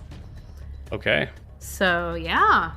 I am going to cast that now. You know what is so cool about that spell? That spell is not a concentration spell. It just happens. That is so cool. All right. It's awesome. There's... hags abound. Flowerkrauts multiplying. We gleefully dance around a little bit. Anything else? I don't think so. I'm just gonna have to brace myself for some fun. I mean, maybe I'll get a little bit closer to the wall. How about I move closer to the cliff of foliage? So just in case I need to get up there real quick, I'm gonna get closer. Okay, so you start skirting around, keeping your distance from the centipede, but also keeping your distance from where Sherman's and Lily are fighting the other plays. So you... Excuse me, passing by, excuse me. All right, it is Timothy's turn. Let's see here. Do I want to use a spell? Sure, why not? I'm going to cast Dissident Whispers on... Ooh, okay. The centipede. Okay, so it needs to make a wisdom saving throw. I'm casting it at a 2nd level, BT dubs. It fails. How wise it is. The centipede is getting its ass kicked. Okay, so that means it's 4d6 psychic damage. Correct. And must immediately use its reaction, if available, to move as far as its speed allows. Back down your hole. I told you to get off the slide. Other people need a turn. It obeys you. Its head, twitches from the pain, and it turns. It literally comes out all the way out of the hole, inverts itself, and goes right back down. And it might just die in the hole. We'll find out. Took 4d6 going down. He's taking 4d6 coming back up. How's a 15 do? Ooh, he's not doing so well, but he's still alive, and you can hear him rumbling down away from you as fast as possible. Oh my goodness! Oh my dang! He is such a strong bug. Beefy boy. Side note, Chad, who was just saying, I'm just here to buff and debuff, is doing the most damage out of everybody. Right. That's right. I didn't say I wouldn't make myself buff. Anything else, Timothy? You know, I think I am gonna just casually throw down some bardic inspiration. This cliff is now my stage. Nice. What's the range on... Is it just people who can hear you, right? It is up to 60 feet. Oh, yeah. So who's getting some inspiration? I don't think I'll be able to get Flowerkraut, so I am just going to throw a bardic inspiration to good old Sherman. Right. Shermy. It is the centipede's turn next, and so Dissonant Whispers, that creature, he comes back up, and he pops out, and he's gonna go ahead and You know what? He's gonna do the thing that the other one did at Flowerkraut, and he's gonna try to spit his head. His head sticks up out of the hole. Roll a dexterity saving throw. How dare you? Timothy will remember this, and so will I. The next time I'm on the story arc, I'm gonna have words with the barkeep. Do you set a dexterity saving throw? That's right. Oh, you better roll well. No, that's all it is. You roll to see how much. 21. Oh my god. Timothy is on a roll today. Timothy, Timmy's a beast. You dodge, but you still take 6 acid damage from it. Apparently, someone hasn't learned their lesson and is being very rude. And if there's one thing I can't stand, it's people being rude. The other centipede's gonna go after one of the Flowerkrauts. We don't know which one. Oh boy. Each time a creature targets you with an attack, the spell's duration, roll a d20 to determine whether the attack instead targets one of your duplicates. If you have 3 duplicates, you must roll a 6 or higher to change the attack's target to a duplicate. With 2 duplicates, okay, so you're rolling a d20. Okay, I'll roll a d20. Okay. I got an 18. Okay, so you get to choose that this thing is going after one of your duplicates. Indeed. Oh, and good thing, because it rolled a friggin' 19 on the die. It wraps itself around one of the Flowerkrauts, and then It poofs out of existence. Literally poofs out of existence, and the thing just kind of springs down on the ground with nothing to hold on to, and it looks so fucking confused. And it's like looking around, and it sees the other 2 Flowerkrauts running away. Actually, there's technically 4 of you, so there's just 3 of you left. So yeah. Nice. All of them are laughing gleefully. Chad, please duplicate my laugh 3 times. I was just thinking, how funny would it be if one Flowerkraut was just stoic and was just like, "You chose poorly."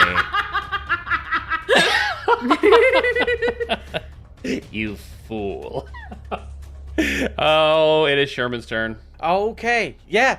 Lily, I think that was a great idea. We should shake and bake this one. And I'm gonna swing the longsword at the other one of the other ones that's right here. Oh wait, do I need a roll for concentration for bless? Yes. Okay. It's a DC 10. DC 10 on a Constitution saving throw. What kind of? Okay. All right. Constitution. Yep. It's a 13. You're good. We're good. You're good. You're still blessed and you're inspired, Sherman. Have at it. Well, let's see if I need it, because I'll use it if I do. Ooh, okay. Things are coming together quite nicely. That is going to be 22 to hit. Oh, yeah. That's going to hit. We're going to circle back around and get that damage dice. Yeah, I'm actually going to make a choice here to do a smite on this attack. Oh, boy. So that's an extra 2d8. Let me get 2 more. Rolling the normal damage first. The normal damage is going to be 12.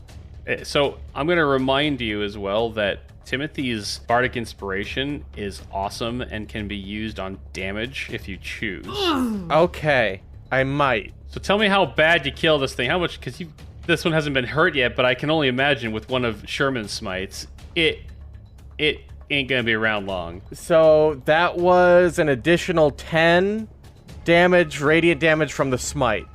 Okay, so what was the regular damage? 12. 22 in 1 hit. Yes. Oh, it's dead. So this is how this goes down.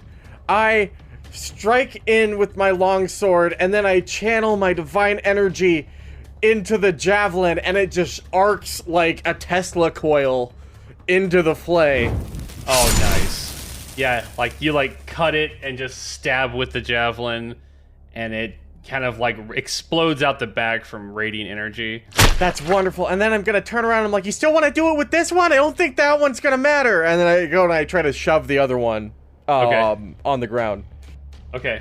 So yeah, there's 2 still, because the one that originally threw the javelin's in the fray now. That one has taken some damage from the fall, from the initial Earthbind fall. Oh. So Yeah, I'll target that one.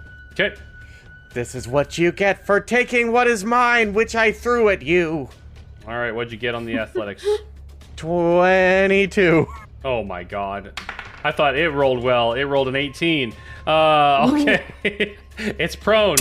Get on the ground. You knock this one down after having just absolutely exploded the other one. And Lily's about ready to go crack this one on the ground that just went prone when this incredibly long tongue flies out from the foliage, snaps up the one that you just knocked down by the leg, and flies into the trees, and you all hear crunch. And then from behind everything you hear There's good. Good. Of course, these are the sounds you're hearing if you speak Sylvan, because that's what it's speaking. Okay, Flowerkraut is creeped out by frog creature thing. And sure enough, an enormous toad emerges with bits of Flay Warrior hanging out of its mouth. Enormous toad. Its brownish green skin appears to be both slick, like an amphibian, but also mixed with pockets of tree bark, and small branches are jutting out of its back. And it quickly slurps up the entire insect, swallows it. This is some Monster Hunter shit. There's more.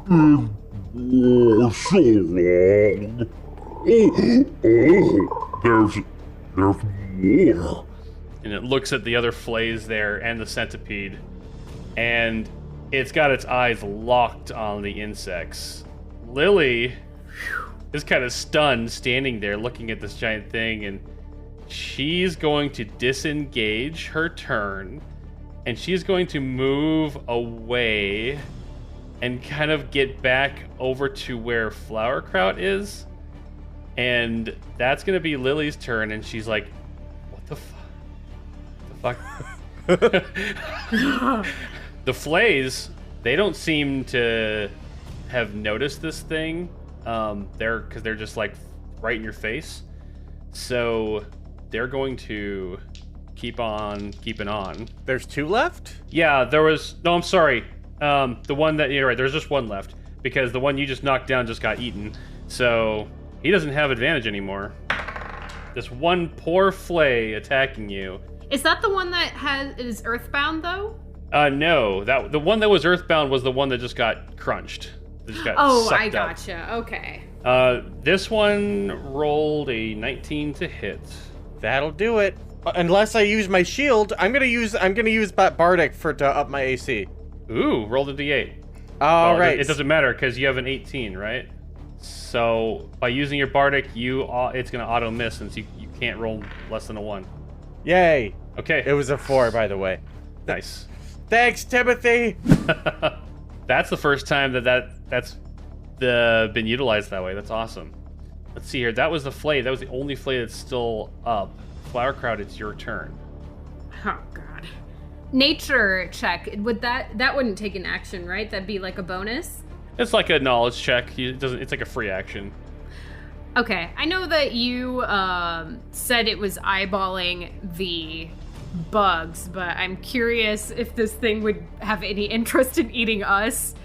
Go ahead and roll a nature check. Nature check. Ah! There's a 6 plus a 3, so a 9. Meh. Oh, considering that this thing just slurped up a medium-sized insect, there doesn't seem to be anything that would stop this thing from slurping up one of you guys. Oh, great. However, it does look more interested in the bugs. So that's kind of up to your own judgment. Awesome. All right. So we may want to leave some snacks for it while we disengage. That's what I'm thinking.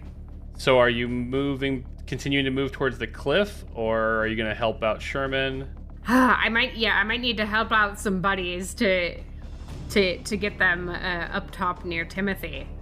All right. Well, maybe I'll vanguard it down here while the two try to climb and escape out of like up the cliff or something. Okay.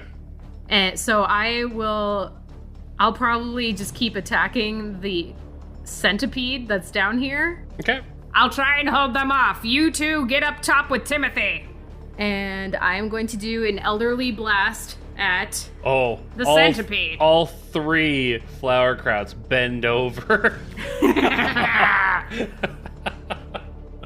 You don't know where it's coming from. Which one? 17. That hits. All right, so what's the damage? All right, I got 9 plus a 3, so 12. 12 damage. All right, you blast into this thing. It's a beefy boy, so it takes the hit, and it's gonna continue to try to figure out which one of you is the real one. All right. Timothy Biscuit, you're up next. Listen, pal, I tried to let you off with a warning, but now you're just really getting under my skin. And I'm just gonna pull out my rapier and just, stab down in the hole. Stab it right down. Oh, you hate to see it. That's an 8. Oh, that doesn't hit. That's not gonna hit. Oh, no. Sure isn't. Anything else? Let's see here. Oh, can Timothy do like a help action to maybe throw vines down or something to the others? I mean, I'd allow you to like kick some vines off of the ledge if people need help climbing up. That's fine. Okay, yeah, and I'm just like, yeah, you stay in there. That's the second warning. I don't normally give those, but this fresh air, this beautiful sky. I'm up high. I feel like a bird in the sky. You count your blessings. Okay. Anyways, and then I just like untriumphantly just walk over to the ledge and like kick down some vines. So you kick down the vines. This thing does exactly the opposite of what you told it to do, and it jumps out of the hole. Gosh darn it! I didn't think about. Yeah, never mind. No. I'm not doing the attack of opportunity. Oh, that's what I thought you were doing. No. It's literally its turn. So it jumps out, and it rolls a 21 to hit. Oh, that might just do it. That might do it. And so it bites you once it wraps itself around you and does 13 damage. Holy biscuits.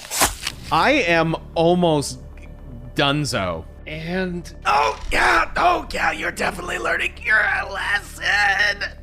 and Not hugging, squeezing, dying. it does 1 acid damage with its bite. Okay, no, we're friends. Yeah, this is what friends do. Did you learn your lesson yet? It's Timothy's just being squeezed. Oh, God. I'm down to 1 hit point. Oh my gosh. Fuck.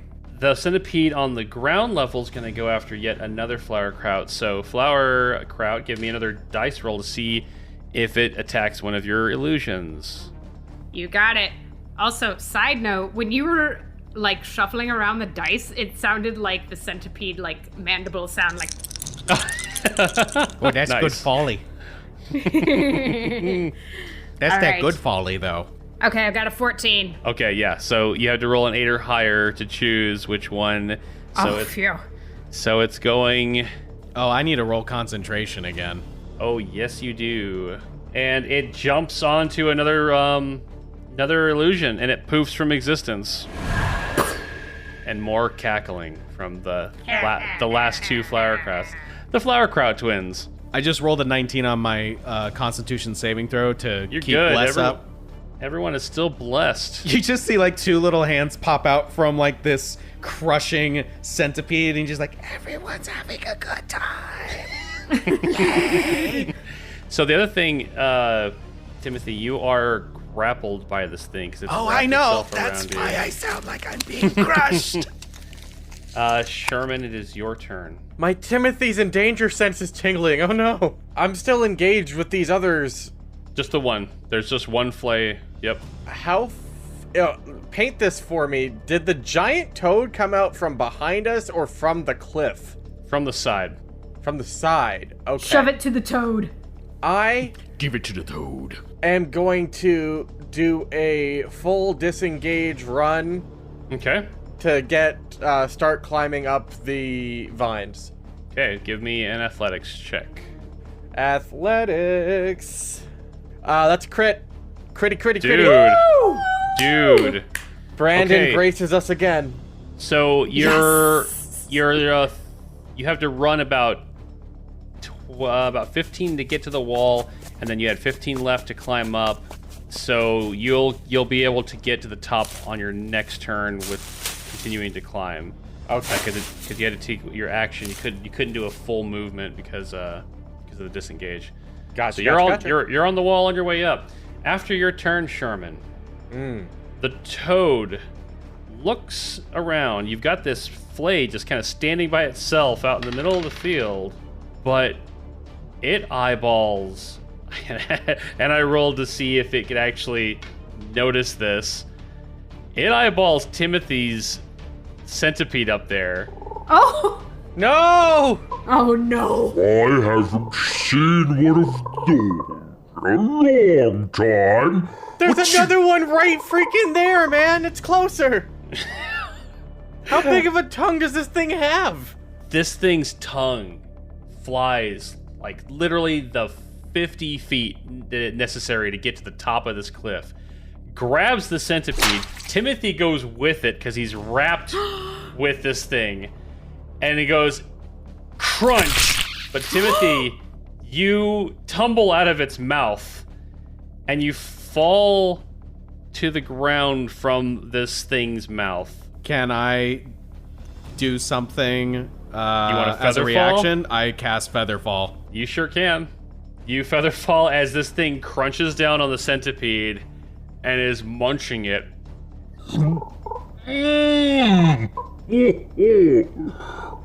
Oh, good. It takes 2 turns to eat one of those, right? They're big, beefy. And it's crunching on this thing and it looks down and goes, I'm getting kind of full. There are so many things to eat. Wait, what are you? and he's looking at Timothy on the ground as you float down to just down to his feet. You know, I think I'm over the Feywild. I think I'm done. Yeah, this air of positivity, I'm done, man. I'm gonna just sit here for a while. You guys have fun. Life's a roller coaster for Timothy. Lily's up, and she's kind of over by you, Flowerkraut, and she's able to understand this thing. You are too, and she runs over to like help Timothy, like as he's landing, just like kind of get hold of him. She's gonna stick 3 good berries in your mouth. So like she literally pulls out of her pocket and throws them into your mouth, so you gain 3 hit points. Ooh, thank you, Lily. I do love a good berry. And she looks up Why at this are there toad. 3 different Flowerkrauts? What did I miss? There's only 2 of us. You're going No, crazy. I definitely see 3. Maybe even 4. One just looks like a cloud. A nice Flowerkraut cloud. Flower cloud. Flowerkraut. I think my brains have exploded inside my little bird skull. Lily looks up at this toad thing and she starts speaking Sylvan. And she goes, "You like to eat these things?" And she points at the flay that was just left behind by Sherman. "You like those? Those are delicious? You like to eat those things?" Yes, I love fleas. They're so delicious, but I haven't had one in so long. Lily says, "I know where there's a lot of them." Lily, why are you talking to a giant bush? Here, Timothy, have another berry. I like good berries. The flay is up. It turns around and it sees this toad, and it is going to try to fly away as fast as it possibly can. It takes to the sky and starts fluttering away. That is Flowerkraut's turn. All right, yeah, I totally catch Lily's drift that maybe this toad could help us. I'm just hoping it doesn't get too hungry. But, or you know what? I'm gonna talk to it as well and say, Mr. Toad, if you spare us, we will show you where you can get more than you have ever dreamed of these, flays. That sounds amazing. Although, I can't eat all of them. Perhaps those in my knot will also enjoy that. Yes, we are all very hungry. Where are they? And wait, that one flying away. Can't let that happen. Flowerkraut's definitely concerned that if there's a bunch of giant frogs running around, they might like do more damage than good. But she's still like, this might be a good idea. Here, I'll tenderize this one for you while you take care of that one over there. Yes, I'll come back for that one. It doesn't fly. It's not going anywhere. All right. Got a 13 plus a 5, so 18. Oh yeah, that hits. All right, and 7 damage. Okay, still beefy, still alive, still chasing after fake Flowerkrauts. Timothy, you're up next. Am I? Or you're down next, I'm sorry. My life is full of really highs and really lows. And I think I just need to give myself a moment, maybe a nice little pep talk. And I'm gonna cast Healing Word on myself. Alright. I'm gonna give some self-care. And I'm gonna do that at a 2nd level. I give myself 8 points back. Nice. Well, listen to this guy. He's got such high spirits, even after coming this close to death. I'm proud of you, Timothy. You're doing great. You're doing great. Yeah, have some inspiration. How about that? To Lily? Yes. Okay. Have a little inspiration for some good berries. The transaction's complete. I'm gonna go take a nap. She kind of puts her hand on your loot hand, and she's like, "It's okay, Timothy. I think we're gonna be just fine." And she kind of looks up at this toad thing, and she goes, "I think the bush wants to eat the bugs." We're in the Feywild, so I guess anything is possible. The centipede's up next, so Flowerkraut, give me another mirror image roll. You have to roll an 11 or higher for it to go after that. Alrighty, let's see what we got. Did she renounce the bardic inspiration? She renounced it. You still have it. Wait, I have? Oh, she did. Okay, Lily. Well, if Lily doesn't want it, perhaps I can give it to Flower for this attack? Please do. Well, Lily, that's a good point. For some reason, I thought the 4 or 5, maybe 6 at this point, Flowerkrauts over there, didn't need my help. But hey, Flower? Yeah? Hi! Flack! Running away from giant centipede. I think that you're a great person, and having more of you in this world is just a fantastic thing. There should always be more people like you. And I give Flowerkraut inspiration instead. Cool. Is that a D4? That's a D6. Okay, cool. I really, really, really need the help. Because I rolled a 9. Oh man, roll that inspiration die then. Oh my god. I got a 3. Oh, that's a 12. So yes. It's going after your final duplicate. And it hits your duplicate, and poof, it's gone. This thing is getting so frustrated because it's just like, is there even a real Flowerkraut? Does she even exist? I'm just a figment of your imagination. Lily, that creature just ate Flowerkraut. Oh no, it's okay. She turned into smoke, okay. Lily. Did you see? Oh my god. I'm right here. You saved my ass. Another Flowerkraut. Now there's 7 of her. Okay, Sherman, it's your turn. You're halfway up the wall, but there's no one up there anymore. Yeah. sorry, That's Sherman. cool. I guess I'll just slide down. Okay, slide down. How far away is the centipede from where I'm at? Since it was chasing Flowerkraut when she had retreated back, it's about 30 feet from the cliffside. Okay, perfect. Well, I'm gonna put my sword away, take the javelin out of my mouth, and I'm gonna just yeet it across the field. Nice. Here we go. It's gonna be dirty 20. Oh yeah, it is. Okay, so that is gonna be 11 javelin damage. That is, yeah, that hurts. It's still alive though, barely. Now I've Holding gotta on. go get the stick now. It's frustrated, can't seem to get a hold of Flowerkraut, and now it just got stuck with the javelin. After your turn, Sherman, the toad leaps into the sky, and we're talking like the Hulk jumping. It just up into the air, tongue flies out, catches the retreating flay, chomp, chomp, chomp, lands, jumps back, lands right in front of that centipede and kind of looks down at it. Lily's up next.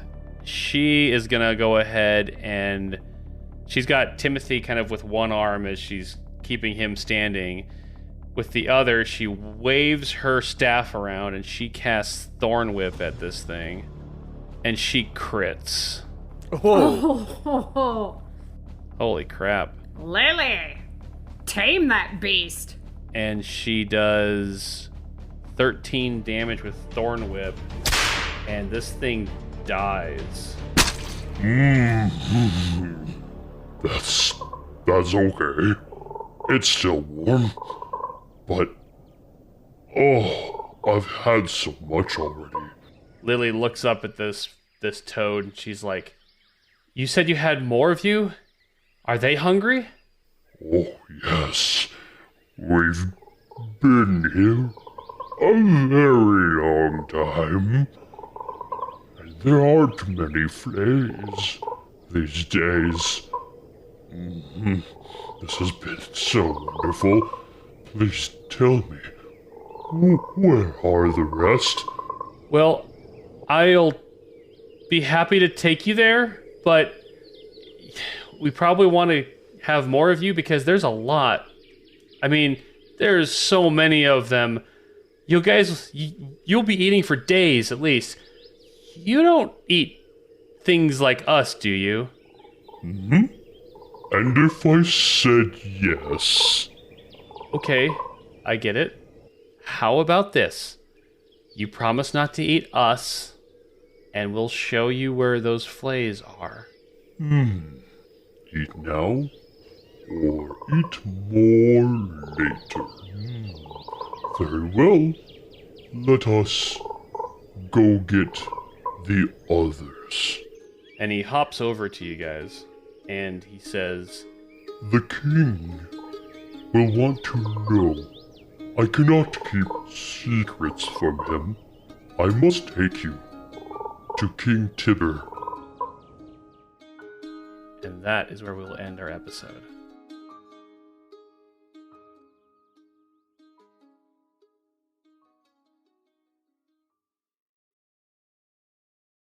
Winds with you, BB Army! Thank you for joining us for today's episode of Break Battle and Roll. We hope you're enjoying our adventure as much as we are in creating it. If you're looking for more ways to connect with Break Battle and Roll, follow our Instagram and Twitter, both at Break Battle Roll, or stop by and give us a like on the Break Battle and Roll Facebook page. Additionally, you can follow Chad Stafford at his Instagram and Twitter at It'sChitChad. That's ITSCHITCHAD, as well as his YouTube channels ChitChad and ChitChad Plays. Janelle Wilkie on her Instagram at janelle.wilkie, that's JANELLE.WILKE. Join our good buddy Dustin Bleshman as he streams on twitch.tv/thefinaldestination. Follow his Instagram and TikTok, both at @the_final_destination, and his Twitter at FINL_destination. You can also find me, Aaron, on Twitter at AirKuma. That's AARKUMA. Though the four of us bring this podcast to you, it wouldn't have the same audio quality without our amazing musicians Ben Holland and Rory O'Neill, providing our theme song and musical accompaniment. Ben can be found on SoundCloud, and you can find Rory on Twitter at Trench Roarfare. That's TRENCHRORFARE. We'd also like to shout out our good friends at the Roaring D20s, another fantastic D&D podcast with DM Scott Jones. Give them a follow on their Instagram and Twitter at RD20s Podcast. That's RD, the number 2, the number 0, S Podcast. Now that you're a part of the BB Army, help spread the word. Got a friend or two that's run dry on D&D podcasts? Send them our way. Also, if you're on Apple Podcasts, leave us a review. We'd love to hear what you think. Thanks again for listening. And now it's time for me to get back on the story arc, grab a drink, and get ready for the next adventure. Until next time.